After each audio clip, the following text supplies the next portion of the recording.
I gave in to a moon mage. By mistake. Next night, 180 lunar mages answered my call. Alpha Queen. The wedding dress tears like a scream. I don't think about the delicate lace imported from the Eastern Kingdoms or the pearls sewn by hand over 6 months. I just grip the bodice with both hands and rip downward, feeling the silk give way like flesh under claws. The sound is satisfying, final. The corset bones snap with small pops that echo in the tower chamber where they've kept me locked since dawn. Outside the window, the sun bleeds orange into purple.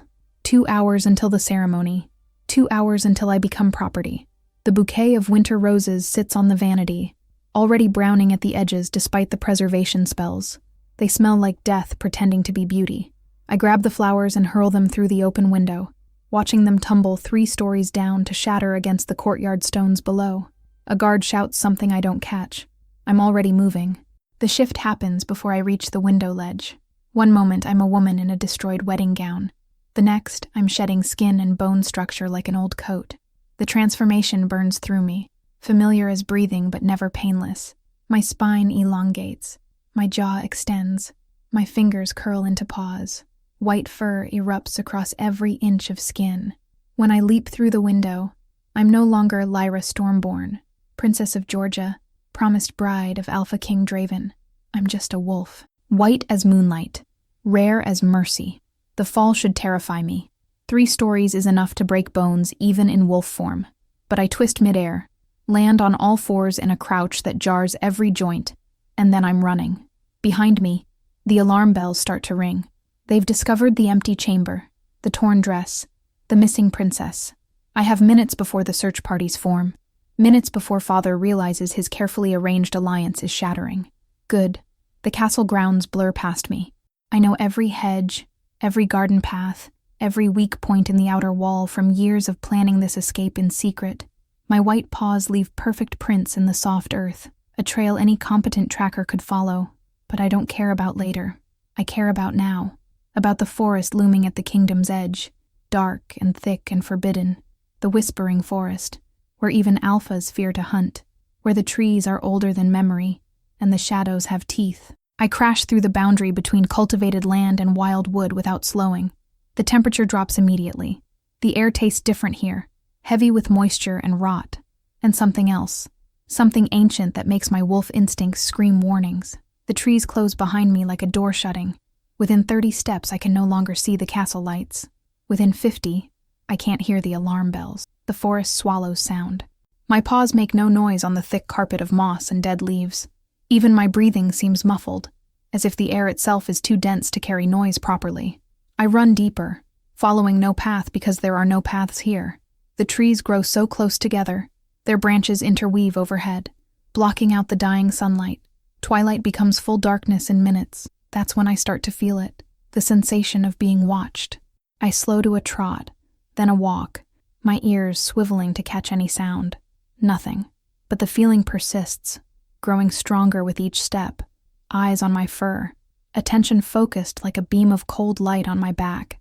I bare my teeth at the darkness, growling low in my throat. My white coat must glow in this gloom like a beacon. I'm not built for stealth. I'm built to be seen, to be caught, to be controlled. The mist comes next. It rises from the ground in tendrils that move against the wind. Or maybe there is no wind here, and the mist moves on its own. It coils around tree trunks, obscures the ground, climbs toward my belly. Within moments, I'm running through a cloud, seeing nothing beyond 3 feet in any direction. My other senses sharpen to compensate. I smell earth and decay and something sweet underneath, like honey left to ferment. I hear my own heartbeat, loud as drums. I taste fear on my tongue, metallic and sharp. Then I hear the laughter. It comes from everywhere and nowhere, high and cruel and delighted. Female voices, multiple, overlapping. The mist swirls faster, forming shapes that dissolve before I can focus on them. I spin in a circle, snapping at shadows, finding nothing. The laughter intensifies. White wolf, lost in the wood, royal blood under skin and fur. The moon's chosen, wandering blind. Such sweetness for our spell's allure. The voices come from above. I jerk my head up just as 4 massive crows descend from the canopy, their wings beating with sounds like leathery drums. They circle me once, twice, 3 times, and then they change. Feathers become fabric, beaks become faces, talons become hands with fingernails filed to points. The 4 Eastern witches land in a circle around me. I've heard stories about them since childhood, warnings whispered by nurses and guards. They hunt royal bloodlines for their magic. They steal names and faces. They never age because they feed on the youth of others. Looking at them now, I believe every tale. They're beautiful in the way poisonous flowers are beautiful, alluring and wrong. Their eyes glow with internal light, colors that don't exist in nature. Their smiles show too many teeth. The white moon herself, the tallest one says, her voice like silk dragged over broken glass. We've been searching for you for 20 years, little wolf, ever since your birth was announced, and the royal healers tried so hard to hide what you truly were. I growl, backing up until my hindquarters hit a tree trunk. Trapped. The witch closest to me laughs, a sound like bells made of bone.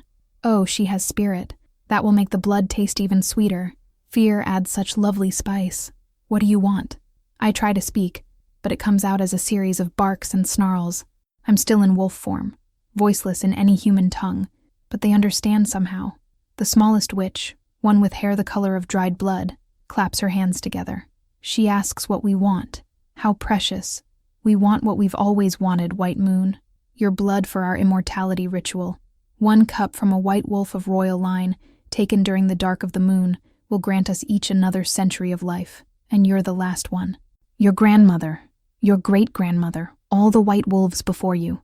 They escaped us, died natural deaths, spilled their precious blood into common ground. But you ran straight to us. The implications hit me like cold water.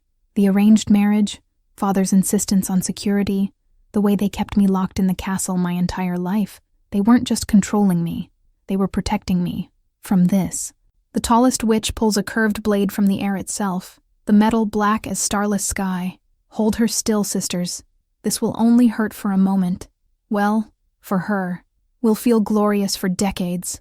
They move in perfect synchronization, closing the circle. I lunge at the smallest one, teeth bared, going for her throat. Because if I'm dying tonight, I'm taking one of them with me. My jaws close on empty air. She's already moved, faster than sight, and her nails rake across my ribs. Pain explodes through my side, hot and wrong. I yelp, stumbling, and realize my legs won't hold me properly. The wound burns like acid. Poison, the witch explains cheerfully, examining her bloody nails. Distilled from nightshade and basilisk venom. Paralyzes shifters within seconds. Can't have you struggling, little moon.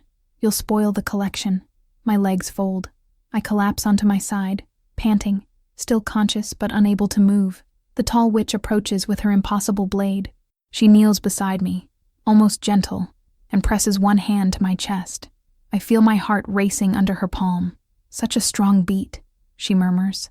You would have lived a long life, given your father grandchildren, maybe even learned to love that brute Draven was selling you to. But destiny had other plans. Thank you for your sacrifice, White Moon. We'll remember you fondly every year when we don't age. She raises the blade. The light comes like an explosion. Silver-white brilliance floods the clearing, so bright I have to close my eyes against it. The witches scream, harsh sounds of pain and fury. I feel the hand on my chest vanish.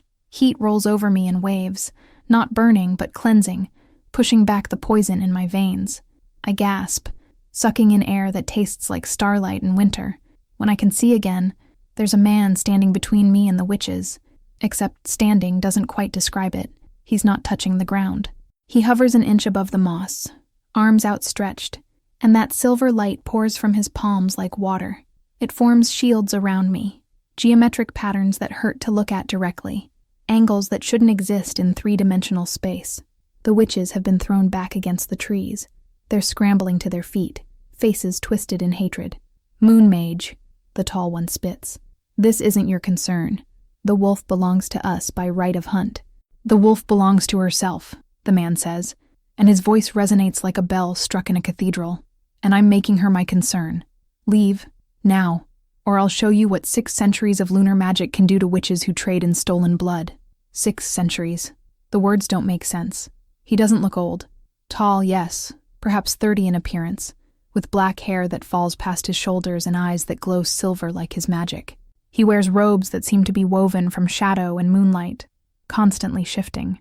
But 6 centuries would make him immortal, and immortals don't exist anymore. Haven't existed since the Purge 300 years ago, when the kingdoms hunted down anything that wouldn't age naturally. The witches are calculating. I can see it in their faces, weighing the value of my blood against the risk of fighting this man. Finally, the tall one bares her teeth. This isn't over, Starlight. We know where she comes from. We know where she'll return to. You can't protect her forever. I don't need forever, he responds calmly. Just tonight, they transform back into crows and launch into the canopy, their harsh cries fading into the distance. The silver light dims. The man, Starlight, she called him, slowly lowers his hands and settles onto the ground properly. He turns to face me. You're the Stormborn, he says, and it's not a question. The last white wolf. I knew your grandmother. You have her eyes. I try to shift back to human form to answer him, but my body won't respond. The poison is still in my system, paralyzing. I whine, a pitiful sound that embarrasses me even in this moment. He kneels beside me, moving slowly, broadcasting his intentions. The venom will fade in an hour, but you're bleeding. May I? He hovers one hand above the claw marks on my ribs. I can feel heat radiating from his palm, gentle and warm. I don't know this man. I don't know if I can trust him, but he saved me from the witches, and I'm dying if he doesn't help. I lower my head in what I hope he reads as permission. His hand settles on my fur. The warmth intensifies, sinking through skin and muscle to the wound itself. I feel the poison being drawn out like water from a sponge, feel the torn flesh knitting together. It doesn't hurt exactly, but it's intense, overwhelming. Magic moving through me in ways I've never experienced. Father always said I had no magical affinity. White wolves were symbols, not mages. Apparently, he lied about that too. Easy, Starlight murmurs, his other hand stroking my head. I know it feels strange. Your body isn't used to channeling lunar magic, but you will be. You're made for it. The healing takes maybe 5 minutes. When he removes his hand, the claw marks are gone, leaving only silver scars that glow faintly. I stare at them, then at him. He smiles, tired but genuine. Can you shift now? We should move before they return with reinforcements. And we need to talk. I have so many questions, starting with why a white wolf princess is running through the whispering forest alone on what should be her wedding night. The shift back to human form is easier this time, possibly because of whatever he did. One moment I'm wolf, the next I'm a naked woman kneeling in the moss, shivering in the night air. I instinctively cover myself with my arms. Starlight immediately shrugs off his outer robe and hands it to me, averting his eyes. Here, it's not much, but it will keep you warm until we reach shelter. The robe is impossibly soft, and it carries his scent, something like winter midnight and ozone and books. I wrap it around myself, grateful for the coverage. My voice comes out hoarse when I finally speak. You knew my grandmother? Elira Stormborn, yes. I was her teacher briefly when she was young, before the Purge. Before your family decided magic was too dangerous and banned it from the kingdom. He tilts his head, studying me with those strange silver eyes. She had the gift too, you know, the connection to lunar magic. But they suppressed it, married her off young, made sure she produced heirs and never explored her power. When she died, I grieved. I thought the bloodline had ended with her. Then I heard rumors of a white wolf born in Georgia, and I knew. The magic doesn't die just because you ignore it. I don't have magic, I say automatically, repeating the lie I've been told my entire life. I'm just white, that's all. He laughs, not unkind. Lyra Stormborn, you just survived basilisk venom that should have killed you in minutes. You ran 20 miles through cursed forest without losing your way. And when I healed you, your body absorbed lunar magic like sand absorbs water. You're not just white. You're what the old text called a lunar alpha, the moon's chosen. Rare as... He gestures at me. Well, as you. The words should sound crazy. They probably are crazy. But standing here in his robe, in this forest that shouldn't exist, after being attacked by witches that shouldn't exist, and saved by a man who claims to be 600 years old, crazy seems relative. Why did you help me? I ask instead. You don't know me. His expression softens. I told you. I knew your grandmother. I failed her. I won't fail you, too. He extends one hand. I'm Magnus Starlight, Moon Mage, Immortal, Hermit, and apparently tonight your rescuer. Will you let me offer you shelter? At least until you figure out your next move. Because I'm guessing you didn't plan much beyond escape the castle. He's right. I didn't. I just knew I couldn't marry Draven. Couldn't spend my life as a political pawn.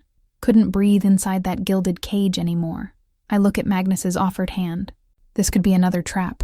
He could be worse than the witches, more dangerous than Draven. But my instincts, the ones I've learned to trust in wolf form, say otherwise.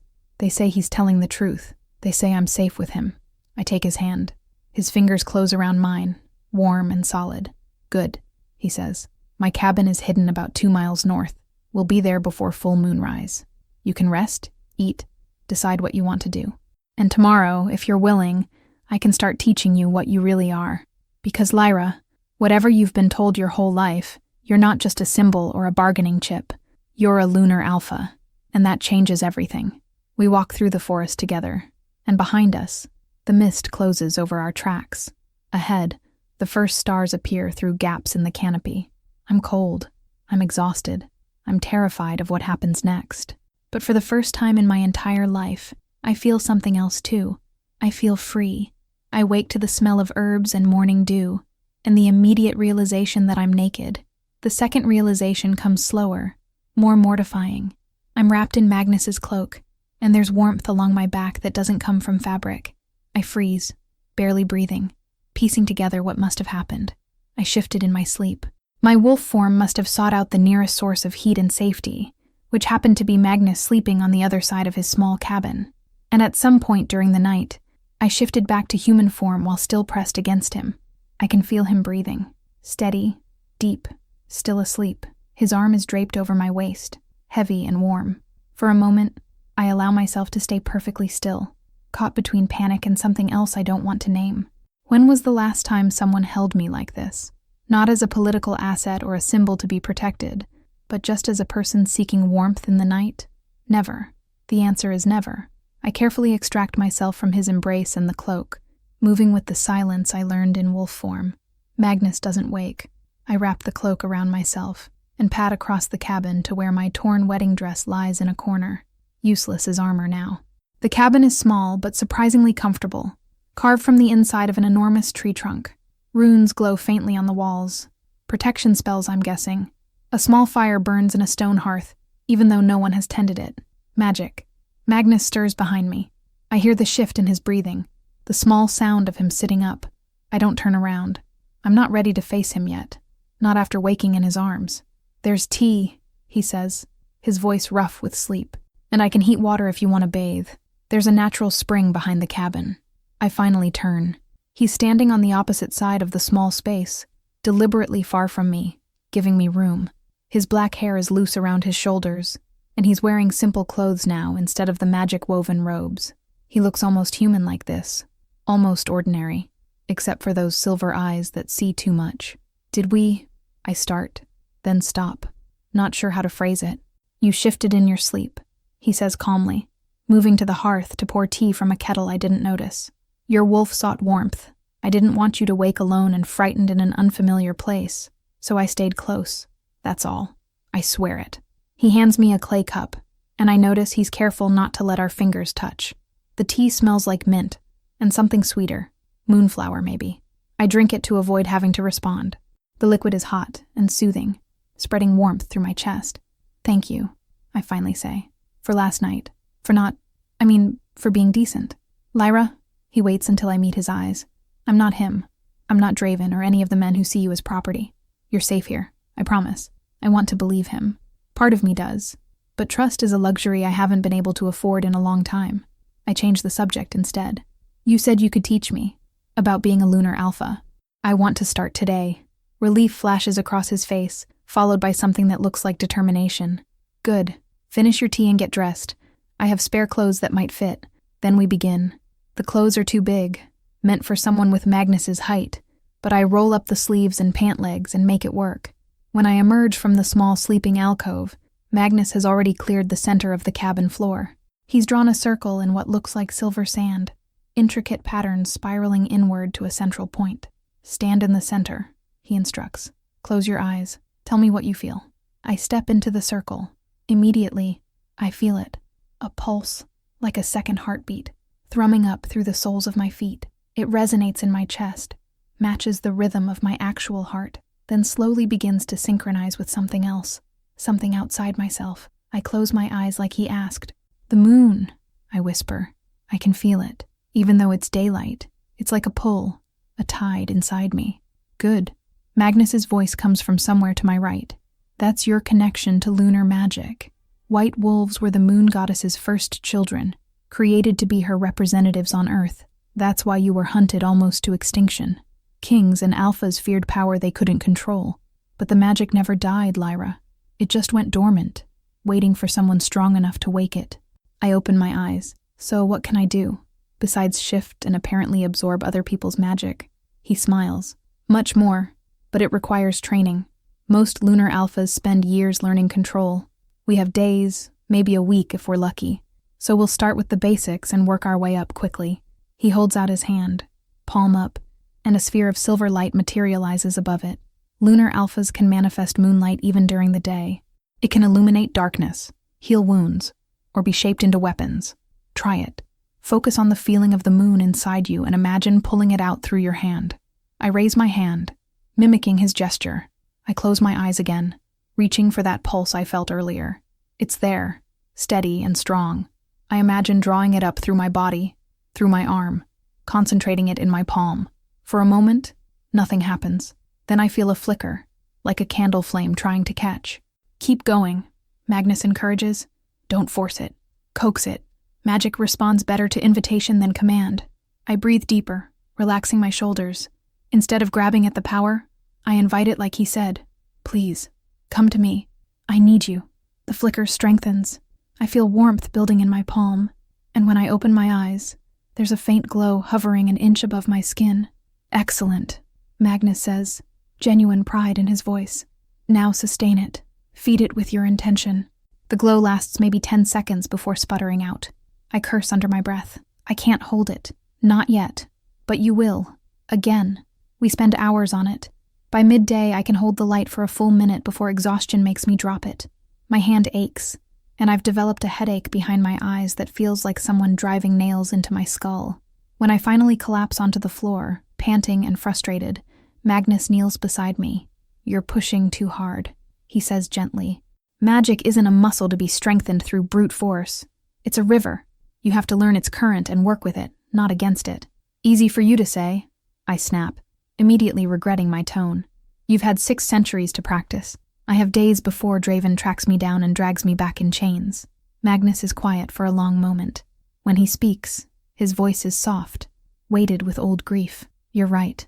I've had time, more than anyone should. And I've used it to live alone in a forest, hiding from the world, tormented by my failures." He stands, moving to the window to stare out at the forest. "I haven't told you why I'm really here, why I've been in this forest for 300 years. I push myself to sitting, watching him. His shoulders are tense, and even from across the cabin, I can see the pain etched into his profile. "You said you failed someone. Her name was Arya Nightshade. She was a princess, a lunar alpha like you. And she was my fated mate." His voice cracks slightly on the last word. "I met her when I was court mage to her father. The bond snapped into place the moment our eyes met. We both felt it. But she was already betrothed, had been since childhood, to an alpha from a neighboring kingdom. A political alliance that would prevent war." He turns to face me, and his eyes are haunted. "We tried to stay apart. We really did. But the mate bond is cruel. It draws you together no matter how much you resist. We loved each other desperately, completely, and it destroyed us both. On her wedding night, she came to me, begged me to break the marriage bond with magic. I was the moon mage after all. If anyone could do it, I could. And you did it," I say quietly, already seeing where this is going. "I did it. Used forbidden magic to sever the bond between her and her new husband. He woke the next morning with no memory of marrying her, no desire to claim her.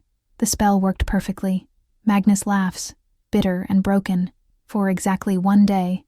"Then the king discovered what we'd done. Tampering with royal marriages was treason. The punishment was execution, for both of us." I wrap my arms around myself, suddenly cold despite the warm cabin. "What happened?"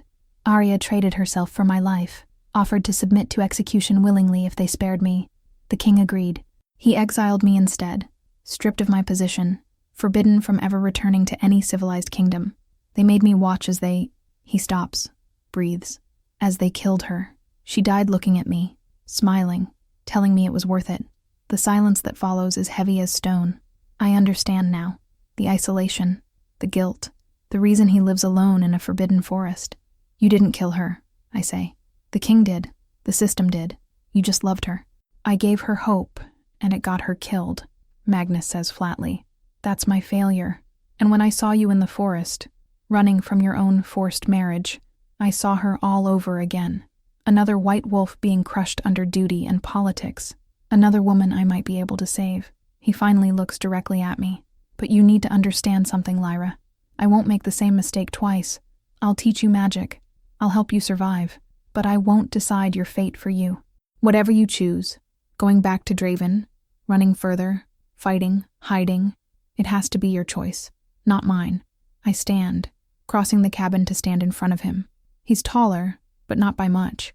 I meet his silver gaze steadily. Good, because I don't need saving, Magnus. I need training. I need to become strong enough that no one can force me into anything ever again. Can you give me that? He studies me for a long moment, then nods slowly. Yes, but it won't be easy, and it will require trust between us. Complete trust, then earn it, I say simply. Stop seeing me as your second chance to save some dead princess. I'm not her, I'm me, and I'm not a tragedy waiting to happen. Something shifts in his expression. The haunted look doesn't disappear, but it eases slightly. You're right, I'm sorry. You deserve better than to be someone's ghost. He holds out his hand. Let's start again. I'm Magnus Starlight, Moon Mage and Reluctant Hermit, and I would be honored to teach Lyra Stormborn, Lunar Alpha, and very much her own person, how to control her magic. I take his hand and shake it firmly. Better. The next days blur together in exhausting training. Magnus pushes me hard, but never past my breaking point. I learn to sustain the moonlight for 5 minutes, then 10, then an hour. I learn to shape it into different forms, spheres, shields, blades of pure silver light. I learn to hear the forest around us, not with my ears, but with some deeper sense that connects me to every living thing under the moon's influence. On the 5th day, Magnus teaches me about the telepathic abilities. All lunar alphas can connect with their pack through a mental link, he explains, as we sit by the spring behind the cabin. It's strongest during the full moon, but with training, you can maintain a constant thread to those you're closest to. My pack is back at the castle, I point out, and I ran away from them. Your pack is more than just the wolves you were born to, Magnus says. It's anyone you choose to bond with, anyone you give permission to enter your mind. It's intimate, Lyra. More intimate than physical touch in many ways. You'll feel their emotions, sometimes see through their eyes, know their thoughts if they open themselves to you. I look at him. Can you do it? The telepathy? Moon mages can, yes. It's how Arya and I communicated when we had to be apart, how I knew when she was in danger that last day. Pain flashes across his face, quickly suppressed. It's also how I felt her die. The bond severing was like having part of my soul ripped out. I reach out without thinking, and take his hand. He startles, looking down at our joined hands in surprise. I'm sorry, I say, that you had to experience that, and I'm sorry I've been making you relive it by being here. You're not her, he says, echoing my earlier words. You're very much alive and very determined to stay that way. That's refreshing, actually. We sit like that for a while, hands clasped, saying nothing. It's comfortable in a way I didn't expect. Safe. The attack comes on the 7th night. I'm sitting outside the cabin, practicing manifesting moonlight, when I hear them. The rustle of leaves that's wrong somehow, too coordinated to be wind. The complete absence of normal forest sounds. No insects, no birds, nothing. Just silence stretching like held breath. Magnus? I call quietly. He emerges from the cabin immediately, already alert. His hands glow with building magic. Witches, he confirms. And they've brought friends. The 4 eastern witches materialize from the shadows as they did before, but this time they're not alone.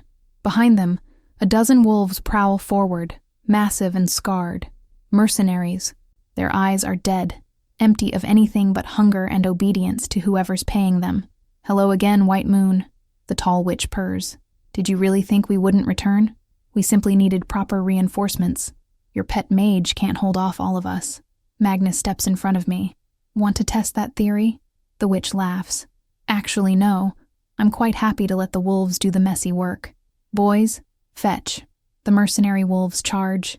Everything happens in a blur. Magnus throws up shields that deflect the first wave, silver barriers that the wolves slam into with bone-jarring force.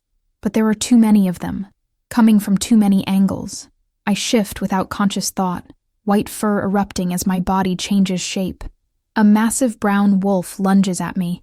I meet him head-on, teeth snapping. I'm a good fighter. Father insisted I learn to defend myself even if he never let me leave the castle. But these wolves are trained killers, and I'm outnumbered. One grabs my back leg and yanks, throwing me off balance. Another goes for my throat. I twist away, but not fast enough. Teeth graze my neck, drawing blood. Then something happens. Fear and fury surge through me in equal measure, and I open my mouth to howl. But what comes out isn't just sound. It's command. It's will made audible. It's power. Stop. The word doesn't come from my throat. It comes from somewhere deeper, resonating through the mental space I didn't know I could access. The mercenary wolves freeze mid-attack, their bodies locking up as if turned to stone. Their eyes go wide with shock and something like fear. I can feel them now, feel their minds pressing against mine, forced into submission by something they don't understand. The witches stare, mouths open. Magnus turns to look at me, and there's awe on his face. Impossible, the smallest witch breathes. She hasn't completed the awakening ritual. She shouldn't be able to command like that yet. But I am commanding them. I can feel it. The threads of power connecting me to each wolf, forcing their submission. It's intoxicating and terrifying. With a thought, I could make them do anything. Kill each other. Attack the witches. Walk into the forest and never return. The realization horrifies me. I release the command with a gasp, and the wolves collapse as if their strings have been cut. They scramble to their feet and run, disappearing into the forest without looking back.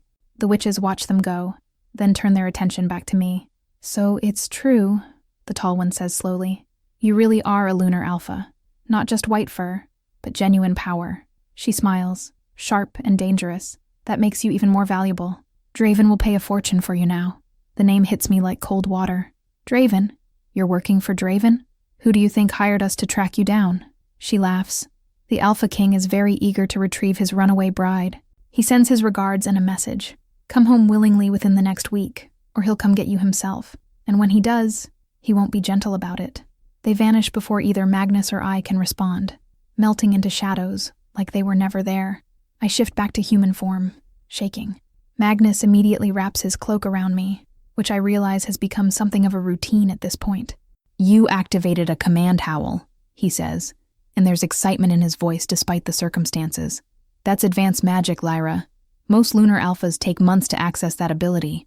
I didn't mean to, I say through chattering teeth. It just happened. I was terrified and angry, and it just came out. That's how magic often awakens, through necessity. He guides me back toward the cabin, but this changes things. If Draven knows you're developing power, he'll be even more determined to capture you. A lunar alpha under his control would make him effectively unstoppable. I stop walking. Then I need to be ready to face him. No more running. Magnus, you talked about an awakening ritual. What is it? What do I need to do? He's quiet for a long moment. We're standing just outside the cabin door, moonlight filtering through the canopy above us. When he speaks, his voice is careful, measured. The ritual of the first moon. It's how lunar alphas traditionally fully activate their power. It requires a complete opening of your magical channels, which can only be achieved through a deep bond with a moon mage. The ritual creates a permanent connection between mage and alpha, allowing magic to flow freely between you. What kind of bond? I ask, though I think I already know. An intimate one. He won't meet my eyes. Physical and magical union under the full moon. It's ancient magic, Lyra. Sacred. And it's permanent. Once the bond is formed, we'll be connected for life. You'll feel my emotions, I'll feel yours. We'll be able to share power, share strength, but you'll also be bound to me in a way that can't be undone. The implications settle over me slowly. Like mates. Similar, yes. Not quite the same, but close enough that most people won't recognize the difference.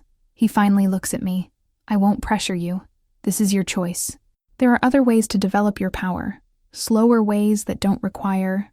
When's the next full moon? I interrupt. Tomorrow night. I nod, decision crystallizing. Then we do the ritual tomorrow night. Draven's coming. The witches are hunting me. I'm out of time to do this slowly. I meet his silver eyes. Can I trust you with this, Magnus? Because if we're going to be bonded permanently, I need to know you won't try to control me the way everyone else has tried to control me. I swear, he says solemnly, on Arya's memory, on my own life. I will never use the bond to control you, Lyra. You'll be your own person, always. The magic will connect us, but your will remains your own. I believe him. I don't know if that's wisdom or foolishness, but I believe him. Okay, then teach me what I need to know. The next day passes in preparation. Magnus explains the ritual step by step, showing me the silver paint he'll use to draw runes on my skin, teaching me the words I'll need to speak. It will hurt, he warns. Opening your channels all at once is like trying to force a river through a crack in a dam. Your body will try to reject the magic at first. You have to push through that, let it flood you completely. And the physical part? I ask, trying to keep my voice steady. Will happen naturally when the moon reaches its apex, he says quietly. The magic itself will guide us. We won't have to think about it. Just trust the process. Trust me. That night, under the full moon, Magnus draws runes across my skin with silver paint, circles and spirals and symbols I don't recognize, covering my arms, my back, my stomach. Each mark tingles where the paint touches, as if the symbols themselves are alive. I'm naked except for the paint, standing in a clearing behind the cabin where moonlight falls uninterrupted. Magnus is bare-chested, similar runes marking his skin. He hands me a cup filled with liquid that glows faintly silver. Moonflower elixir, he explains. It will amplify your connection to lunar magic. Drink slowly. The liquid tastes like starlight if starlight had a flavor. Sweet and cool and somehow effervescent. It slides down my throat and spreads warmth through my chest. Within moments, I feel the moon above me, not as a distant object, but as an extension of myself, a part of me that's always been there, but never acknowledged. Now we begin, Magnus says. He takes my hands, and we stand facing each other in the moonlight. Close your eyes. Open yourself to the magic. Let it in. I close my eyes and reach for that pulse inside me, the one I've been learning to access. But this time, instead of pulling it out, I invite it deeper. I let the moon's power flow into me through every channel Magnus has been teaching me about. It fills me slowly at first, then faster, rushing like water through a broken dam exactly like he warned. It hurts. Gods, it hurts. Like every nerve in my body is on fire, like I'm being unmade and remade simultaneously. I gasp, nearly breaking the connection, but Magnus's hands tighten on mine. Stay with me, he murmurs. Don't fight it. Let it transform you. I grit my teeth and hold on. The pain crescendos, and then suddenly Magnus is closer, his body against mine, the runes on our skin glowing where they touch. I feel his magic intertwining with mine, two rivers joining into one, and then I feel him, not just physically but in my mind, my heart, my soul, his loneliness, his guilt, his hope, and underneath it all, something else, something warm and fierce and directed entirely at me. The mate bond snaps into place like a key turning in a lock. I gasp, eyes flying open. Magnus is staring at me with the same shock I feel. Did you feel that? I whisper. Yes. His voice is rough. The ritual shouldn't have done that. The magical bond, yes, but not. We're mates, I finish. Actual, fated mates. The moon chooses that moment to hit its apex. Magic explodes through both of us, and the rest of the ritual happens in a blur of silver light and sensation and connection so deep it feels like drowning and flying at the same time. When it's over, we're lying on the ground wrapped around each other, breathing hard, covered in sweat and glowing paint. I can feel him inside my mind now, a constant presence like a second heartbeat, and I know he feels me too, because he's looking at me with wonder and terror in equal measure. What have we done? I whisper.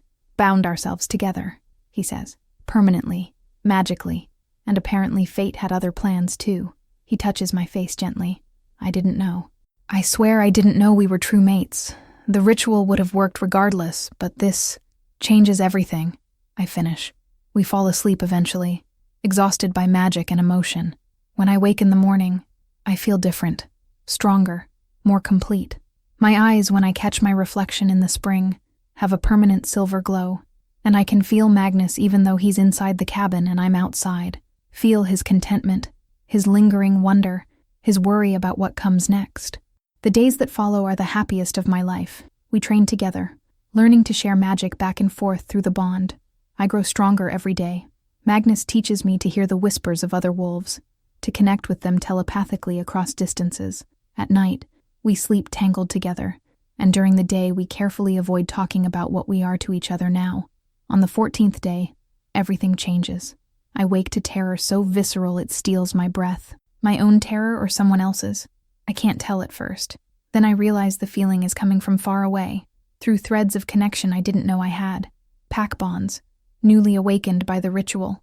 I gasp, sitting bolt upright. Magnus wakes immediately. What is it? I don't answer. I close my eyes and follow those threads, reaching out with my new telepathic abilities. I find the captain of my father's guard first, his mind panicked and loud. Through his eyes, I see the castle burning, black smoke billowing from the towers where I spent my childhood, soldiers in gray and black, the shadow pack colors, dragging screaming civilians from their homes, blood on the courtyard stones, bodies, so many bodies. I push deeper, frantic, searching for my father. I find him in the throne room, slumped in his chair with a wound in his side. He's barely conscious, bleeding out slowly. Standing over him is a massive wolf I recognize even in animal form, Draven. The Alpha King shifts to human form, and his voice echoes through my telepathic connection, loud and mocking. She's listening, isn't she? I can feel her magic. Hello, little runaway bride. Did you enjoy your vacation? I hope so, because it's over now. You have 24 hours to return and marry me, or I'll kill every single member of your pack, starting with Daddy here. My eyes snap open. I'm shaking, tears streaming down my face. Magnus has his hands on my shoulders, steadying me. Lyra, what did you see? I can barely get the words out. He attacked. While I was here, playing at being free, learning magic, Draven attacked my kingdom. He's killing them. My people. My father. And it's my fault. I ran away, and they're dying because of it. Lyra, no. Yes, I shout, pulling away from him. Don't you see? I was so focused on myself, on not being controlled, on learning to be powerful. And while I was here, safe in this forest with you, my people were being slaughtered. Because I broke the alliance. Because I chose myself over them. Magnus tries to reach for me again, but I step back. I have to go back. I have to stop this. If you go back, he'll control you, Magnus argues. He'll use your power to conquer other kingdoms. Everything we've worked for. My father is dying, I scream. My people are being massacred. I don't care about conquering kingdoms or political power or any of it. I just want them to stop dying because of me. The silence that follows is broken only by my ragged breathing. Magnus looks at me with such sorrow it almost breaks me further. Then we go back, he says quietly. Together. We find another way. But Lyra, if we're going to save your kingdom, you can't go back as a runaway bride. You have to go back as what you've become. A lunar alpha. A queen in your own right. I shake my head. I don't know how to be that. Then it's time you learned. He takes my hand despite my resistance. Come with me. There's someone you need to meet. Someone who can help. And we need to hurry because if I'm right about who's been waiting in these woods for centuries, your 24 hours might be enough to change everything. We run through the forest together, and with every step, I feel my kingdom dying. Every step brings me closer to a choice I'm not ready to make. Every step takes me toward a future I can't see. Behind us, the cabin disappears into the morning mist. Ahead, destiny waits with teeth bared. My fault. My fault. My fault. The words pound through my skull with every stride, every breath, every heartbeat that propels me forward through the whispering forest. I'm running in wolf form, white fur streaking through darkness like a ghost fleeing its own grave. Magnus rides beside me on a horse he conjured from moonlight and shadow, keeping pace with magic that bends the very air around us. Trees blur past, branches whip at my sides. I don't slow down. My fault, my fault, my fault. I chose myself. I chose freedom. I chose 2 weeks of happiness in a hidden cabin while my people burned. The telepathic connection still thrums in my mind, showing me flashes I can't unsee. The castle engulfed in flames, civilians dragging wounded through blood-soaked streets, children crying over parents who will never wake, and my father, slumped in his throne with a wound that won't stop bleeding. Because of me, because I ran. Lyra, Magnus's voice cuts through my spiral of guilt. I can feel his concern through our bond, a steady warmth trying to anchor me before I drown. We're almost there. You need to shift before we arrive. You need to be their queen, not a terrified wolf. I snarl without meaning to, but he's right. He's always right. I hate that about him sometimes. I slow to a trot, then a walk, then I'm human again, naked and shaking in the pre-dawn cold. Magnus dismounts immediately, his conjured horse dissolving into mist. He wraps his cloak around me before I can even ask. Ready? He asks gently. I'm not, but I nod anyway. We break through the tree line, and the devastation hits me like a physical blow. The villages that surrounded my kingdom's outer borders are gone. Not damaged. Gone. Reduced to skeletal remains of what used to be homes, shops, lives. Smoke still rises from charred beams. Bodies lie in the streets, some shifted to wolf form in their final moments, others still human, frozen in poses of flight or defense that failed. The smell is overwhelming. Burned flesh, spilled blood, the acrid tang of magic used as a weapon. My stomach heaves, but there's nothing in it to expel. I walk forward anyway, one foot in front of the other. Magnus's cloak drags in the ash and dirt, but I don't care. I need to see this. I need to witness what my choices cost. A hand grabs my ankle. I gasp, stumbling, looking down to find an elderly woman lying in the rubble of what might have been her home. She's bleeding from a dozen wounds, her wolf form long since abandoned. Her eyes find mine, and for a terrible moment, I think she's going to curse me. Instead, she whispers, "Princess, you came back." "I'm sorry," I choke out.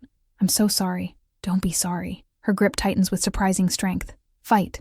Make them pay." She dies with her hand still on my ankle. I stand there shaking until Magnus gently pries her fingers loose and closes her eyes. He doesn't say anything. What is there to say? We continue toward the castle. More survivors emerge from hiding places. Cellars, burned-out buildings, the forest edge. Some see me and fall to their knees in relief, calling out blessings, begging for help. Others see me and spit. One man, his face twisted with rage and grief, screams, "Coward!" before a woman pulls him away, murmuring about how the princess has returned, how there's still hope. Is there? I don't know anymore. Magnus stays close but doesn't touch me. I can feel him wanting to comfort me through our bond, but also understanding that I need to face this alone. This is my kingdom, my people, my failure. The castle gates hang open, twisted off their hinges. The Shadow Pack's colors, gray and black banners, are planted in the courtyard like grave markers. Most of them have been torn down by survivors, I notice. Small acts of defiance. It makes my chest ache. Inside, the throne room has been converted into a makeshift hospital. The grand hall where I used to attend boring diplomatic dinners and even more boring ceremonies now holds rows of wounded lying on whatever could be salvaged. Tapestries, curtains, torn cloaks. The smell of blood is thicker here, mixed with herbs and the sharp bite of healing potions. Healers move between patients with exhausted efficiency, and on the throne itself, wrapped in blankets and barely conscious, is my father, King Aldrich the Strong, they used to call him. Now he looks ancient, fragile. The wound in his chest has been bandaged, but I can see it's not healing properly. The edges are dark, infected, possibly poisoned. His breathing rattles. When I approach, the attending healer moves aside without a word, her face a careful mask. "Father." His eyes flutter open. For a moment they're unfocused, and I wonder if he even recognizes me. Then they clear and tears spill down his weathered cheeks. "My daughter," he breathes. "You came back." I fall to my knees beside the throne, taking his cold hand in mine. "I'm here. I'm so sorry. I should never have... Where were you?" The question cuts through my apology. There's no accusation in his tone, just exhausted curiosity. "We searched everywhere. I feared you were dead." The truth sits heavy on my tongue. I could lie, spare him this at least, but I'm done with lies. I ran away, into the whispering forest. I couldn't marry Draven. I couldn't be locked in a cage for the rest of my life. So I fled, and my voice breaks. I destroyed everything. This is my fault. Father closes his eyes, and for a terrible moment I think I've killed him with the confession. Then he speaks, his voice barely above a whisper. "I know." "What?" "I know you ran. Draven showed me." A bitter laugh that turns into a coughing fit. When he recovers, he continues. "He had spies watching you, waiting for you to break. The moment you climbed out that window, he knew. He waited just long enough for you to get far away, then used your absence as his excuse. The alliance is broken, he declared. Princess Lyra has rejected our agreement. Georgia must pay for this insult. Father's grip on my hand tightens. He wanted this war, Lyra. He was always going to attack. You just gave him the justification he needed. The words should comfort me. They don't. You're saying this isn't my fault? I'm saying it's all of our faults. He opens his eyes again, meeting my gaze. I need to tell you something. Something I should have told you years ago. Magnus moves closer, standing just behind me. Father notices him for the first time, his eyes widening slightly. You're the Moon Mage, the one from the old stories. Magnus Starlight, Magnus confirms quietly, and Lyra's mate. I expect Father to react with shock or anger. Instead, he just nods slowly. I see. Then you know about what she is. A lunar alpha, Magnus says. Yes, that's why I arranged the marriage. Father's voice grows weaker with each word, but he pushes on. 5 years ago, a seer came to me, an old woman who could read fate in moonlight. She told me that my daughter carried the blood of the ancient lunar alphas, that if she awakened her powers outside of protection, every kingdom in the world would hunt her. They'd want to control that power, or destroy it. His eyes bore into mine. The marriage to Draven wasn't about alliance, Lyra. It was about keeping you alive. If you were under his protection, bound by marriage and pack law, the others would hesitate to move against you. He's brutal, but he's also strong. I thought I was choosing the lesser evil. The confession hits me like a tidal wave. All these years I thought Father was trading me away like property, uncaring about my happiness. But he was trying to save my life. In the most twisted, misguided way possible. He loved me. You should have told me, I whisper. Would you have agreed? No. Exactly. He coughs again, harder this time. Blood flecks his lips. I chose your survival over your happiness, and you chose your happiness over our people's safety. We both made terrible choices for reasons that felt right at the time. That's what makes this so tragic. There are no villains here, daughter. Just people making impossible decisions. Magnus's hand settles on my shoulder. Through our bond, I feel his grief for me, his understanding of how complicated love and duty can be. The past is done, he says gently. The question is what happens now. As if summoned by his words, the throne room's heavy doors burst open. The captain of the guard enters first, followed by what remains of the noble council, 6 where there should be 12, and several pack elders whose fur has long since gone gray. They move with purpose toward us, and I can already see the determination in their faces. They've made a decision. Princess Lyra, the captain kneels, and the others follow suit. Thank the moon goddess you've returned. We have much to discuss. I stand, suddenly very aware that I'm wearing nothing but Magnus's cloak, and looking like I've been dragged through hell, which I suppose I have. Speak. Draven's forces have withdrawn to the border, the captain reports, but they'll return. His message was clear. You have until dawn tomorrow to present yourself at his camp and agree to marriage. If you don't, the attacks resume. He'll destroy every village, every farm, every living thing in this kingdom until there's nothing left but ashes and memories. A noble I don't recognize steps forward. Lord something. I've lost track of all their names and titles. You must agree, he says firmly. We cannot withstand another assault. Half our fighters are dead or wounded. The people are starving. Our stores were burned. You must marry him and end this. Marry the man who slaughtered our people? I hear my voice rising but can't stop it. Reward him for mass murder? It's not reward. It's survival. Another noble counters. You're the one who broke the alliance. You're the one who ran away like a coward. Now you must fix your mistake and save us all. The word coward burns. Because he's not wrong, is he? I did run. I did choose myself. The fact that I had good reasons doesn't change the outcome. Enough. Father's voice is weak but commanding. The room falls silent. My daughter is not marrying that butcher. There must be another way. There is no other way, the captain says heavily. We're outnumbered, outmaneuvered and exhausted. Unless you have an army hidden somewhere, my king, we cannot win this fight. The silence that follows is absolute. Then, from the back of the room, an old voice speaks up. What if she does? Everyone turns. The ancient royal advisor, Counselor Elian, rises from where he'd been sitting so quietly I hadn't noticed him. He's served my family for as long as I can remember. Bent with age, white hair, wrinkled face. Every monarch going back generations has relied on his wisdom. But as he walks forward, something changes. His step becomes steadier, his back straightens, and his eyes are silver, like Magnus's, like mine. "Princess Lyra," he says, and his voice has lost all traces of age. "Have you awakened?" I glance at Magnus, who's staring at Elion with what looks like shock and recognition. I turn back to the advisor. "I don't understand. Have I awakened what?" Elion stops a few feet away. Then he smiles, and it transforms his entire face. "Your true power, the legacy of the Lunar Alphas. Tell me, child, can you feel the moon, even during the day? Can you manifest moonlight? Can you command wolves with your will?" "Yes," I whisper. "All of it. But how do you—" "Because I've been waiting for you." He raises his hand and silver light pours from his palm, exactly like what Magnus and I can do. The entire court gasps. "My name is Elion, but long ago, I was called the first Moon Mage. I was there when the last Lunar Alpha ruled 500 years ago. I watched her die. I've spent centuries waiting for another to take her place. The revelation should shock me more than it does. But after everything else, mate bonds, witch attacks, seeing my kingdom burn, what's one more impossibility? You're immortal," I say flatly.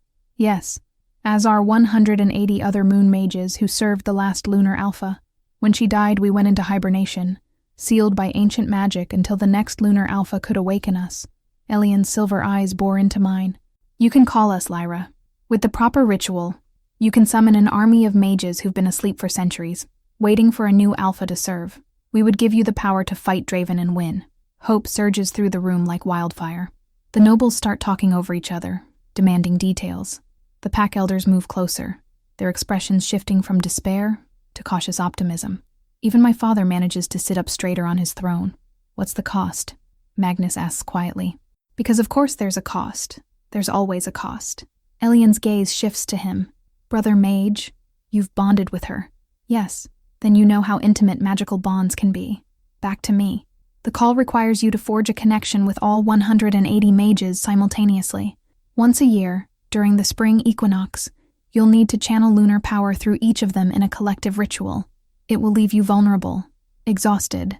You'll be sharing your life essence with 180 immortals.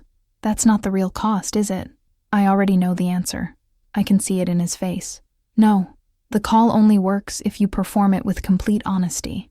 You must stand before your people and confess exactly how you awakened your powers, which means—" He trails off, letting me finish the thought. "Which means admitting I performed the awakening ritual with Magnus, that we're mates, that I betrayed the arranged marriage not just by running away, but by binding myself to another man." I look around the room at the nobles who already think I'm a coward, at the people who barely trust me. It would be seen as treason. I could lose the throne before I even save the kingdom. "Probably," Elion agrees. "Definitely," Lord Something or Other confirms, his voice dripping with disdain. I turn to Magnus. He's watching me with those silver eyes that see everything. Through our bond, I feel his conflict. He doesn't want to be the reason I lose my crown, but he also won't let me face this alone. He leaves the choice to me, just like he promised. "Lyra," Father's voice is barely audible now. "Come here." I return to his side. He reaches up with trembling fingers to touch my cheek. "I spent your whole life trying to protect you. I made choices I thought would keep you safe. I was wrong. I should have trusted you. Trusted that you were strong enough to face whatever came." He coughs again, weaker this time. "Make the call. Damn the traditions. Damn what the nobles think. Save our people. Be the queen they need, not the princess they expect. We'll deal with the consequences later. Father, promise me. Promise me you'll fight." I squeeze his hand. "I promise." He smiles, and his eyes drift closed. For a heart-stopping moment, I think he's gone. Then his chest rises and falls. Shallow but steady. Just sleeping. Maybe for the last time. I stand. Turn to face Elion. "Teach me the ritual." He inclines his head. "We begin at dawn. Prepare yourself, Lunar Alpha. Once you make the call, there's no going back. You'll be bonded to the mages until death. You'll be responsible for their lives as they are for yours. You won't be able to just be a princess anymore." I think about my father's words, about Magnus's faith in me, about the old woman who died with my ankle in her grip, telling me to fight, about every person in this broken kingdom who needs someone to stand up and save them. I straighten my shoulders, let Magnus's cloak fall dramatically to the floor, standing naked before the court because I'm done with shame, done with hiding. Good, I say clearly, because princesses run away when things get hard. Queens stand and fight, and I'm done running. The declaration hangs in the air like a thrown gauntlet. Elian smiles slowly, something ancient and knowing in his expression. Then let's give you an army, your majesty. Dawn is coming. Draven is waiting, and I'm about to call down the moon itself. But first, I'm going to save my father's kingdom, even if it costs me everything else. The silver paint is cold against my skin, tracing patterns I don't understand across my ribs, my spine, my shoulders. Elian's hand is steady as he draws, ancient and sure, while I stand naked in the preparation chamber trying not to think about what comes next. Hold still, he murmurs, dipping his brush into the liquid moonlight again. These runes are your anchor. When 180 minds crash into yours like a tidal wave, these symbols will remind you who you are. I close my eyes and focus on breathing. In, out, in, out. The irony isn't lost on me. 2 weeks ago, I fled from a ritual, a wedding that would have chained me to a monster. Now I'm willingly submitting to a ritual that will bind me to 180 immortal mages for the rest of my life. The difference, I suppose, is choice. This time, I'm choosing my chains. How many lunar alphas have gone mad during the calling? I ask. Elian pauses. His brush hovers over the curve of my hip. Most of them. That's comforting. You asked. He resumes painting. The human mind isn't designed to hold multiple consciousnesses. Imagine 180 people all screaming in different languages inside your skull, all trying to tell you their stories, show you their memories, make you understand who they are, all at once. Most alphas shatter under that pressure. Their sense of self fragments, scattered among too many other selves. The brush moves down my leg now, spiraling around my calf. I watch silver symbols appear on my skin like blooming flowers. How do I not shatter? Remember who you are, what you're fighting for. Cling to your identity like a drowning woman clings to driftwood. The tide will try to pull you under. Don't let it. He sits back, examining his work. The alternative is worse than death. A broken lunar alpha becomes a living ghost, conscious but empty, a vessel for other people's thoughts with no thoughts of her own. Jesus, he won't help you. Elian's smile is grim. Only you can help you. Your strength, your will, your stubborn refusal to disappear. He stands, setting aside his brush. The moon rises in 3 hours. I suggest you say your goodbyes.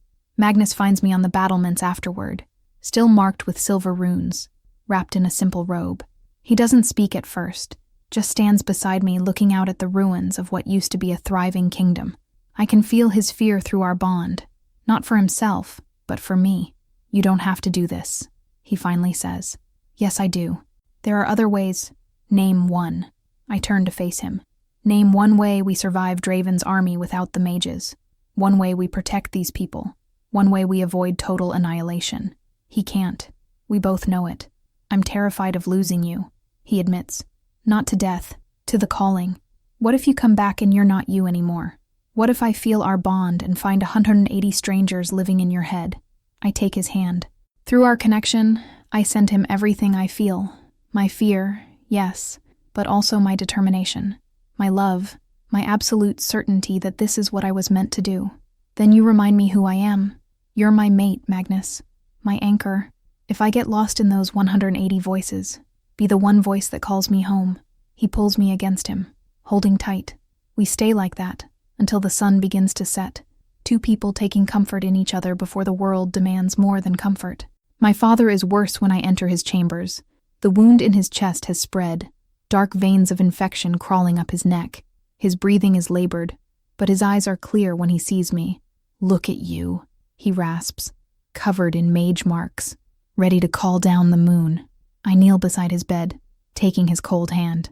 I need to tell you something before I do this, in case it goes wrong. You won't fail. But if I do, you won't. He squeezes my hand with surprising strength. You're stronger than you know, Lyra. Stronger than I ever gave you credit for. I spent your whole life trying to control you because I was terrified of losing you. But you didn't need controlling. You needed freedom to become who you were meant to be. Tears blur my vision. I'm sorry I ran away. I'm sorry I didn't trust you enough to talk to you first. I'm sorry I didn't trust you enough to tell you the truth. His other hand comes up to touch my face. We both failed each other. But maybe that's what love is sometimes. failing each other and choosing to try again anyway. I don't want you to die, I whisper. I don't want to die either. He smiles weakly. But if I do, promise me something. Don't give up the throne. Don't let them push you aside because you're different, or because you made choices they don't understand. This kingdom needs a white wolf on the throne. Someone who knows what it's like to be hunted. Someone who'll fight for the powerless because she was powerless once. Promise me you'll be that queen. I promise. Good girl. His eyes drift closed. Now go call down your army. Show them what a real alpha looks like. The courtyard is packed with survivors when we emerge. Elion, Magnus, and me. Hundreds of faces, exhausted and frightened, turn toward us. I see suspicion there, anger, desperation, hope. So many conflicting emotions in people who've lost everything. The captain of the guard calls for silence. It takes several minutes for the crowd to settle. I step forward. The silver runes on my skin glow faintly in the twilight. I need to tell you the truth, I begin. My voice carries across the courtyard, steady despite my racing heart. 2 weeks ago, I ran away from my wedding to Draven. I climbed out a window and fled into the whispering forest because I couldn't bear the thought of being caged for the rest of my life. Murmurs ripple through the crowd. I push on. While I was in the forest, I met this man. I gesture to Magnus. Magnus Starlight, a moon mage who's lived for 6 centuries. He saved me from witches who wanted my blood. He taught me about what I am, a lunar alpha, last of an ancient bloodline. And during my time with him, we performed a ritual that awakened my powers. I pause, letting the next words settle before I speak them. We also discovered we're fated mates, bonded by magic and destiny. The murmurs become shouts. Angry voices rise. You betrayed the alliance. You chose yourself over us. Coward! Traitor! But other voices answer. She came back. She's trying to save us. The arranged marriage was wrong. I know I failed you, I call out, and somehow my voice cuts through the chaos. I know my choices led to suffering. I know people died because I ran. I will carry that guilt for the rest of my life, but I'm not here to ask forgiveness. I'm here to offer you something better than a princess who submits to tyranny. I'm offering you a lunar alpha who can call an army of 180 moon mages to fight beside us. Stunned silence. Elion steps forward. Before the crowd's eyes, his stooped posture straightens. His wrinkles seem to smooth slightly. His voice loses its elderly quaver. I am Elion, first of the moon mages. I have served this royal family for 500 years, waiting for a lunar alpha to return. Tonight, Princess Lyra will perform the calling. She will summon my brothers and sisters from their magical sleep. We will stand with you against the Shadow Pack. The courtyard erupts again. Some people fall to their knees. Others back away in fear. I see faces twisted with rage and others wet with desperate hope. Then an ancient she-wolf pushes through the crowd. Elder Mira, oldest wolf in the kingdom, her fur gone completely white decades ago. She walks right up to me and inhales deeply, scenting me the way wolves do. Her eyes, one blue, one brown, study my face. She carries the scent of true moon, Mira announces, her voice carrying authority earned through a century of survival. The mate bond is real, not chosen by politics or convenience, but marked by the moon goddess herself. Who are we to question the goddess's will? Her words shift something in the crowd. Not everyone accepts it. I can still see anger and betrayal in many faces, but enough people quiet, enough people listen. The ritual begins at moonrise, I tell them. If I survive it, we'll have an army. If I don't, I swallow hard. If I don't, then you'll have to find another way. But I'm going to survive, because I didn't come back here to die. I came back to fight. The blood moon rises like a wound in the sky. I stand alone at the top of the highest tower, visible to everyone below. The wind whips my white hair around my face. I'm wearing nothing but the silver runes painted on my skin, and a thin ceremonial robe that does nothing against the cold. Magnus and Elion wait at the tower's base. They wanted to come up with me, but this is something I have to do alone. I pick up the ceremonial dagger, silver blade, moonstone hilt. My hands are steady as I position it over my left palm. One quick slash. Blood wells up, hot and red against silver paint. I switch hands, cut the right palm. More blood. I let it drip onto the ancient stones beneath my feet, stones carved with runes that match the ones on my skin. The blood sizzles where it hits, smoking like water on hot metal. I begin to chant. The words come from somewhere deep inside me, a language I don't consciously know but that my blood recognizes, ancient syllables that taste like starlight and smell like winter. I speak them louder, letting them pour out of me, and the blood moon above pulses in rhythm with my words. Nothing happens. I keep chanting. My palms burn. Blood runs down my wrists, my arms, dripping steadily onto the stones. The runes glow brighter, responding to the blood sacrifice. Still nothing. Doubt creeps in. What if I'm not strong enough? What if I'm not a real lunar alpha? Just a white wolf with delusions of... The wind stops. Not slows. Stops. Every breath of air goes completely still. The kind of silence that makes your ears ring because it's so absolute. The blood moon pulses once, twice, and then they come. 180 minds slam into mine like a meteor strike. I scream. It's chaos. Pure, overwhelming chaos. Voices in languages I don't speak. Emotions that aren't mine. Grief, rage, joy, terror, love, hatred, all flooding through me simultaneously. Memories that belong to strangers flashing behind my eyes. A woman dancing in moonlight. A man watching his children burn. A warrior standing over bodies. A healer saving a dying child. Wars and weddings and births and deaths. Centuries of life compressed into seconds. I fall to my knees, still screaming. Blood pours from my palms, from my nose, from my ears. Too much. It's too much. I'm drowning in other people's lives, losing track of which thoughts are mine, and which belong to the 180 strangers ripping through my consciousness. Who am I? What's my name? Where am I? Why am I here? I can't remember. There are too many memories that aren't mine. Too many names. Too many faces. I'm fragmenting, scattering, disappearing into the crowd of voices that won't stop, won't stop, won't stop. Far below, I hear Magnus shout my name, feel his panic through our bond. He tries to run up the stairs, but Eliane blocks him, saying something I can't quite hear through the roaring in my head. Focus. I need to focus. Need to remember who. Lyra. My name is Lyra. Lyra Stormborn. I grab onto that name like a lifeline, build it into a wall against the tide of foreign thoughts. I am Lyra Stormborn, daughter of Aldrich, White Wolf, Lunar Alpha. This is my kingdom. These are my people. And these 180 voices in my head, they're mine now too. I stand up, still shaking, still bleeding, and I let the power build in my chest. Silver light begins to pour from my skin, from my eyes, from my bleeding palms. It grows brighter and brighter until I'm a star burning at the top of the tower. I am Lyra Stormborn. My voice isn't my voice anymore. It's 181 voices speaking as one. Lunar Alpha of the Georgia Pack, I command you to wake. The power explodes outward in a wave of silver light that illuminates the entire kingdom as bright as noon. It rolls across the ruins, the forest, the battlefield, washing over everything like a cleansing tide. And they come, one by one at first, figures materializing out of nothing, shimmering into existence like they're walking through invisible doors. Then faster, 2 at a time, 5, 10. A woman in ancient armor, a man in robes from a different century, young and old, warriors and scholars, every skin tone and body type imaginable, all with the same silver eyes. They appear on the ground around the tower's base, forming a circle. 180 moon mages, looking up at me with wonder and recognition. As one, they kneel. Lunar Alpha, 180 voices speak in perfect unison.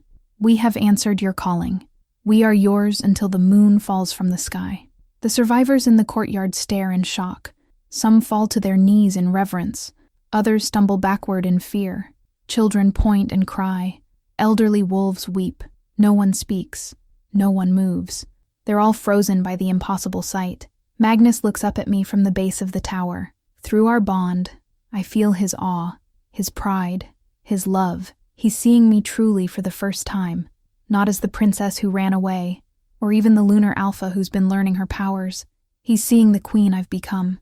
I'm about to speak, when trumpets blast from the southern wall. A messenger on horseback gallops into the courtyard, his uniform torn and bloody. He slides from his horse and collapses, gasping. Shadow Pack, Draven's army, less than an hour away.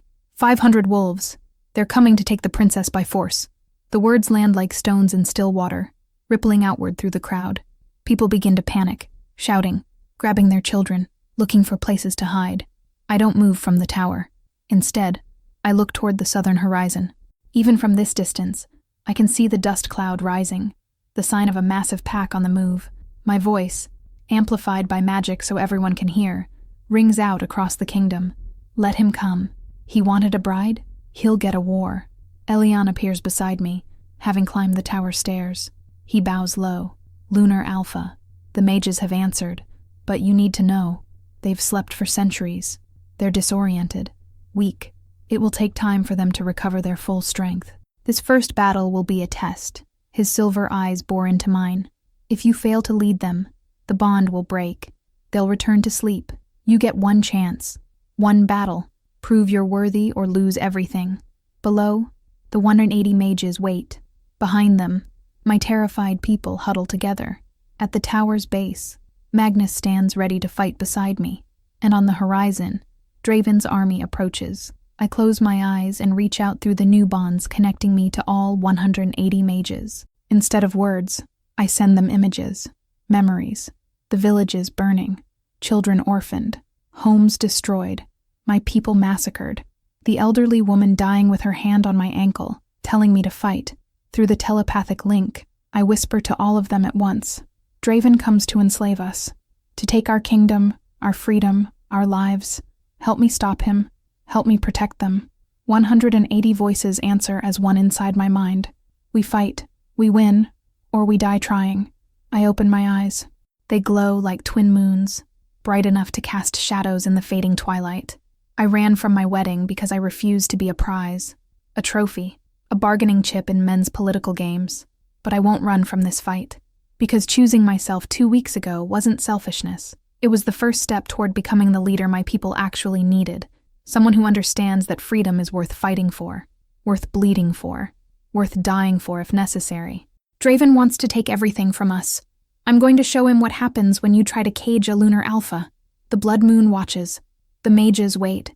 And I stand at the top of my tower, covered in blood and silver light, ready to prove that the princess who ran away has become the queen who stands her ground. Let the war begin. I descend the tower steps with purpose. Each footfall echoes through stone, a drumbeat announcing transformation. I'm not the terrified girl who climbed out a window 2 weeks ago. I'm not even the desperate woman who returned yesterday to find her kingdom in ruins. I am something new, forged in blood and moonlight, and the weight of 180 minds pressing against my consciousness. The mages are still kneeling when I reach the courtyard, 180 silver-eyed immortals bowing before me like I'm some kind of goddess. I hate it. Get up. My voice carries authority I didn't know I possessed. The telepathic bond amplifies it, sending the command directly into each of their minds. I'm not a deity to be worshipped. I'm a general to be followed. Draven arrives in minutes. Show me what 500 years of sleep didn't destroy. They rise as one, fluid and synchronized. The movement is beautiful and terrifying. These aren't ordinary soldiers. They're weapons of mass destruction wearing human skin. Elion appears at my side, no longer playing the bent old advisor. He stands tall now, ancient power radiating from him like heat from stone. We need strategy, not just power. Raw magic won't win this battle. Then help me. I reach out through the bond, feeling each mage's specialty. It's overwhelming. Centuries of knowledge flooding through me. Skills I never learned but somehow understand. You. I point to 3 mages whose minds taste of illusion and shadow. Illusionists. I need you to create confusion. Make them think they're fighting ghosts. They nod, silver eyes gleaming with approval. Elementalists. I find a group of 12 who control earth and root. The ground is your weapon. Swallow their army whole if you have to. Magnus organizes the shield casters. Mages whose specialty is protection rather than destruction. We guard the civilians, he tells them. No one gets past us to reach the people who can't fight. I assign the combat mages to the front lines, healers to the rear, and keep the most powerful, Elion included, as a mobile strike force. It takes 10 minutes to organize what should take days. The telepathic bond helps, letting me coordinate without speaking, but it's still chaotic. These aren't pack wolves who follow alpha instinct. They're individuals with opinions, egos, centuries of experience telling them they know better. Lunar Alpha, a tall woman with scars across her face, speaks up. Perhaps we should establish defensive perimeter rather than— No, I cut her off. Draven expects us to hide behind walls. We meet him in the field. Show him we're not afraid. She starts to argue. Through the bond, I feel her certainty that I'm making a tactical error, but I also feel the moment she recognizes the authority in my command. She bows her head. As you command. Leading 180 powerful immortals is harder than leading a pack. Wolves submit to alpha dominance. Mages need to be convinced. I don't have time to convince them. They'll have to trust or we'll die. The trumpets sound again. Closer now. Positions! I shout, and the mages scatter to their assigned places. Through the bond, I feel their nervous energy. They've been asleep for 5 centuries. This is their first battle back. They're as uncertain as I am. I shift to wolf form, letting white fur erupt across my skin. When I howl, it's not just sound. It's a telepathic battle cry that reverberates through all 180 minds simultaneously. Then Draven arrives. His army appears on the horizon like a black stain spreading across the earth. 500 wolves, moving as one massive pack. The ground shakes under their paws. The Shadow Pack is legendary for brutality, and seeing them in person, I understand why. These aren't random fighters. They're a war machine. At their head runs the largest wolf I've ever seen. Black as coal, scarred from countless battles, eyes burning yellow with predatory intelligence. Draven. He stops exactly 100 meters from our position. The entire Shadow Pack halts with him. Perfect synchronization born from years of fighting together. Then he shifts. The transformation is brutal and fast. Black fur recedes, replaced by bronze skin stretched over muscles that look carved from granite. He's massive in human form. Broad shoulders, square jaw, neck like a tree trunk. Scars crisscross his chest and arms. His yellow eyes never leave me as he pulls on pants that one of his subordinates hands him. Lyra Stormborn. His voice is a roar that carries across the battlefield. You owe me a wedding. Come out and fulfill your duty or watch your kingdom burn again. I shift to human form, unconcerned with my nakedness. One of my mages tosses me a robe and I shrug it on, but I don't close it. Let Draven see I'm not ashamed. I walk forward, leaving my army behind. Magnus tries to follow, but I stop him with a gesture. I need to do this. I position myself between Draven and my kingdom. The space between us feels vast and charged with potential violence. I don't owe you anything, Draven. You used our alliance as an excuse for a war you always wanted. You're a predator wearing a statesman's mask. He laughs, the sound harsh and mocking. And you're a coward wearing a princess's crown. You fled your own wedding. Let your people die. What kind of leader does that? The accusation hits because it's true. I don't flinch from it. You're right. I did flee. I chose my freedom over my duty. My people paid the price. I'll carry that guilt until I die. I pause, letting the admission hang between us. But I learned something in those 2 weeks. Freedom without responsibility is just running away. Responsibility without freedom is just a prison. Today I choose both. I'm free and responsible. And as a free and responsible woman, I refuse to marry a tyrant. Draven's face twists with rage. Then die with your people. He throws back his head and howls. The sound is picked up by 500 throats, a wave of noise that should paralyze prey with terror. Behind me, I hear my people gasp, but I don't move. I raise my hands. Through the telepathic bond, I send one word to all 180 mages. Now. The Shadow Pack charges. 500 wolves surge forward like a black tide. The ground trembles. The air fills with snarls and the thunder of paws. My mages respond instantly. The illusionists conjure phantom copies of the castle, a dozen identical structures shimmering into existence around the real one. The charging wolves falter, confused about which target to attack.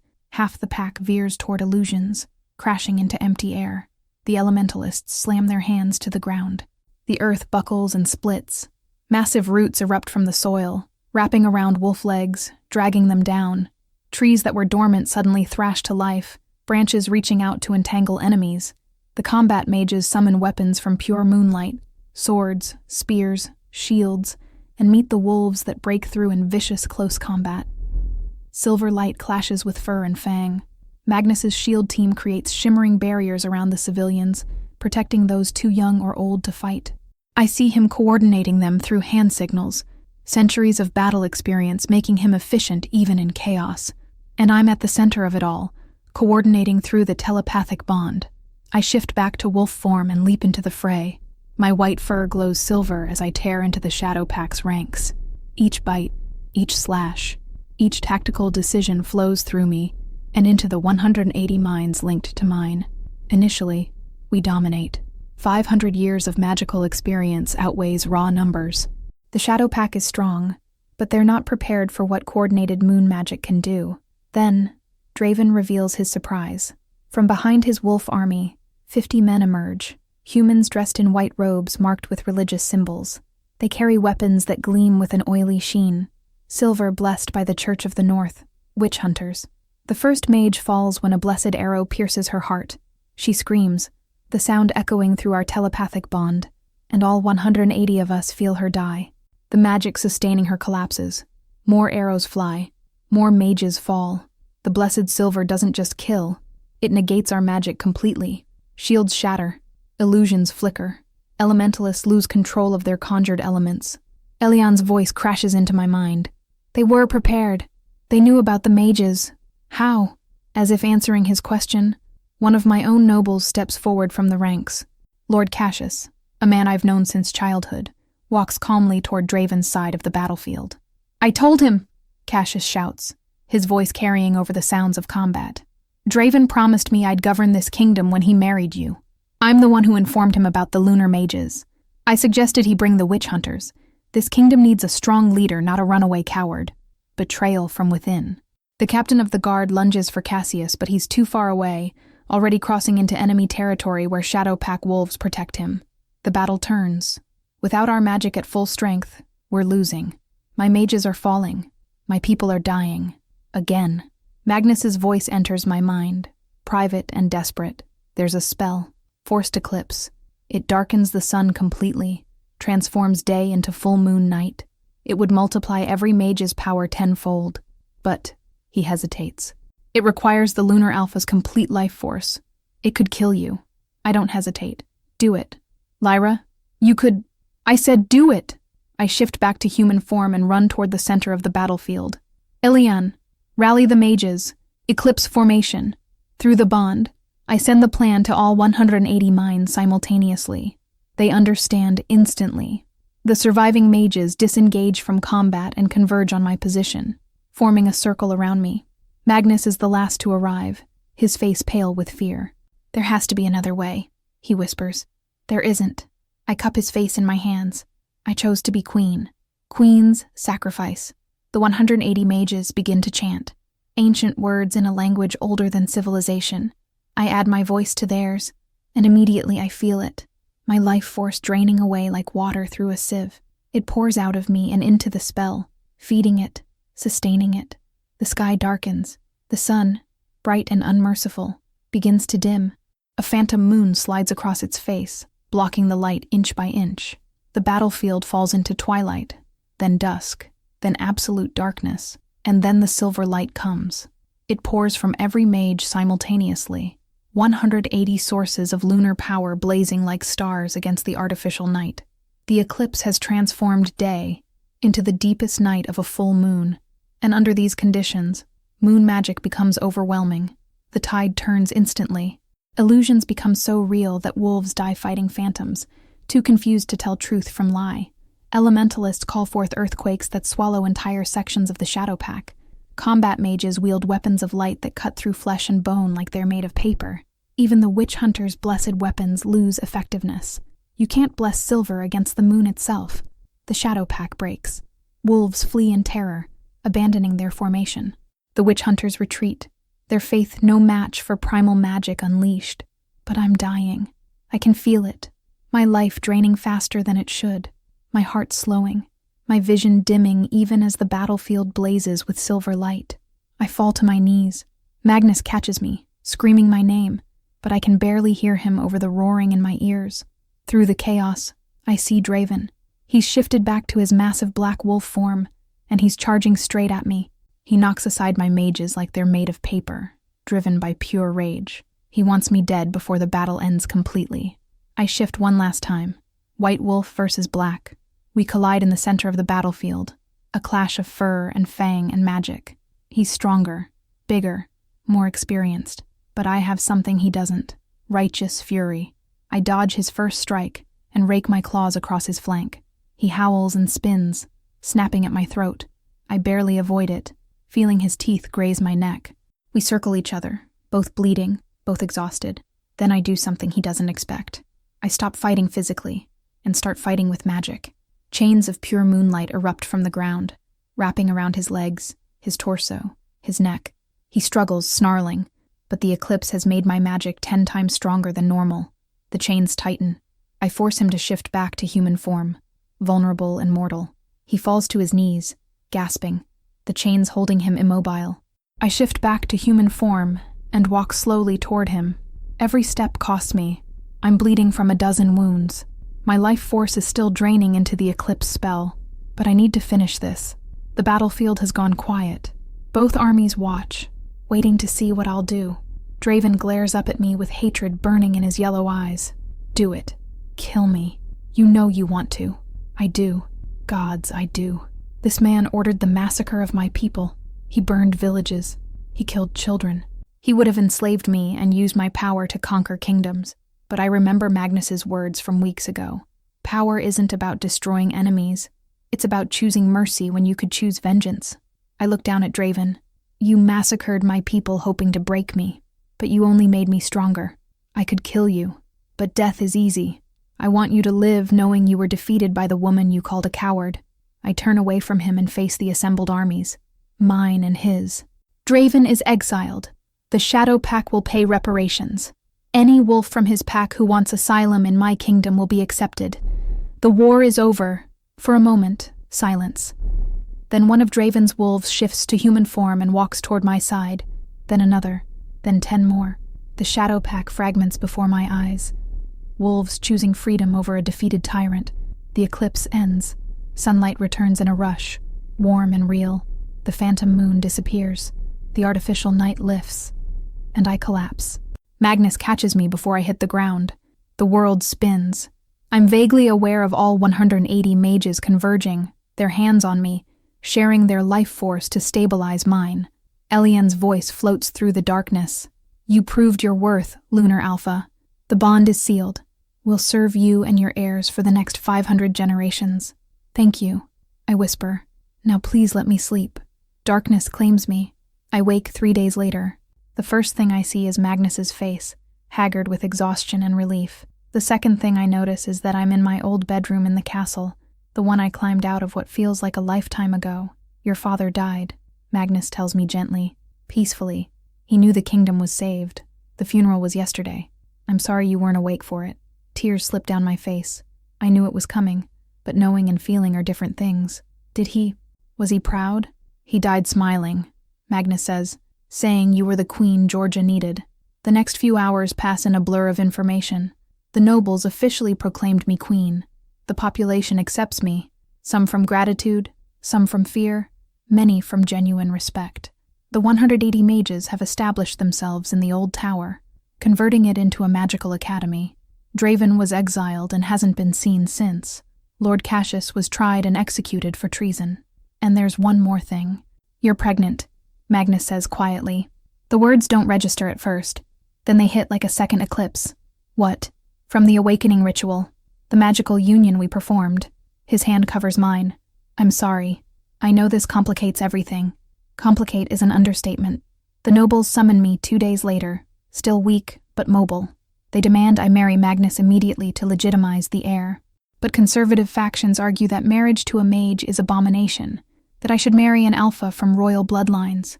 I face them all, standing despite exhaustion. I am Mage Queen. I choose my mate. My child will be legitimate heir because I decree it so. Anyone who disagrees knows where the door is. Silence. No one moves. Good. We're done here. The wedding happens under the full moon a week later. Simple ceremony, officiated by Elian. No diplomatic arrangements or political calculations. Just choice. I write my own vows. You taught me that my nature isn't a curse. I promise never to run again. Not from responsibility, not from love, not from myself. Magnus writes his. You showed me that second chances exist. I promise never to try to save you. You're strong enough to save yourself. I'll stand beside you, not in front of you. We exchange rings made of moon silver. When we kiss, All 180 mages feel it through the bond, and the entire kingdom lights up with their joy. 6 months pass. I govern as Mage Queen. The kingdom prospers. The academy teaches a new generation magic and coexistence. I'm 8 months pregnant now, belly swollen with life. Magnus builds a nursery in the royal tower. Elian prepares protective runes. And I rule, making decisions that would have terrified the girl who ran away months ago.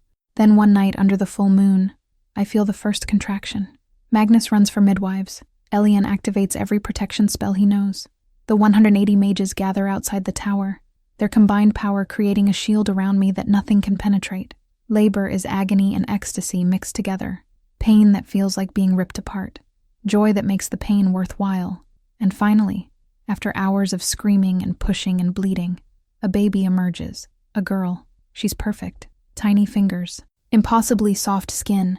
And when the midwife cleans her face, I see it. White hair like mine. And when she opens her eyes for the first time, silver. All 180 mages gasp simultaneously, feeling it through the bond. Elian enters the room, and there are tears streaming down his ancient face. Another lunar alpha. 2 in 1 generation. This hasn't happened in 1,000 years. I hold my daughter, looking out the window at the kingdom I almost lost and then reclaimed. Magnus kisses my forehead, his hand gentle on our child's head. I think about the irony of it all.